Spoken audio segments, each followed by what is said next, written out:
গেলাম আমি, ঠিকই তো যায় শুনি 4টা খুন হয়েছে। আচ্ছা, এটা খুনটা কেন হইল, এর কারণ কি? প্রথমত কারণ হচ্ছে মাদক সেবনকারী, মাদক ব্যবসা। মাদক থেকেই সব ষড়যন্ত্র শুরু, মাদক থেকেই খুন খারাপই শুরু। তাই আমি বলবো, ডিসি মহোদয়কে বলবো, এসপি মহোদয়কে বলবো, এমপি মহোদয়কে বলবো, আপনারা মাদক সম্রাট, যারা মাদক সম্রাট তাদের বিরুদ্ধে রুখে দাঁড়ান। এই একমাত্র মাদক সেবনকারী হতেই আমাদের ছোট ছোট্ট শিশুরা, আমাদের মা বাবা ভাই বোন সবাইকে আমরা এক এক করে হারিয়ে ফেলতেছি। এই যে আজকে জেলা স্কুলের টিচার, উনি নাকি মাসখানিক আগে অবসরপ্রাপ্ত, উনি অবসরে গেছেন মাসখানিক হয়, এবং ওনার ওয়াইফও নাকি খুব ভালো লোক, উনিও নাকি ভালো লোক।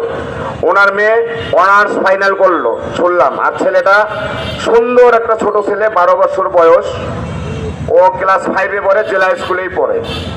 তা আমি ওই ছেলেটার সঙ্গে কথা বলছিলাম, ও জীবিত থাকতেই আমি কথা বলছিলাম প্রায় মাসখানিক আগে, যে বাবা তোমাকে আমি নতুন দেখতেছি, তুমি কোথায় থাকো? কয় আমাদের বাড়ি দাসপাড়ায়, মন্দিরের সামনে, আমরা নতুন বাড়ি করছি। বাবা কতদিন হয় তোমরা আসছো? কয় আমরা 5-6 বছর হয় এখানে আসছি। তাহলে এত সুন্দর একটা ফুটফুটে বাচ্চা কিভাবে তারা মারি ফেললো, একটা চিন্তার বিষয় আছে, তাই নয়? তাই আপনারা সবাই সজাগ থাকবেন।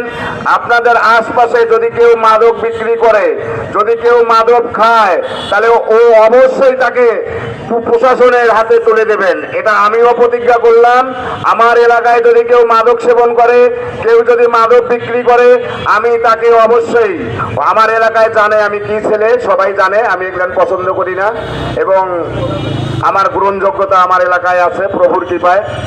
তো যাই হোক, ওরা জানে যারা মাদক কারবারি, যারা খারাপ লোক, যারা খারাপ মানুষ, যারা মাদক খায়, আমার সামনে তারা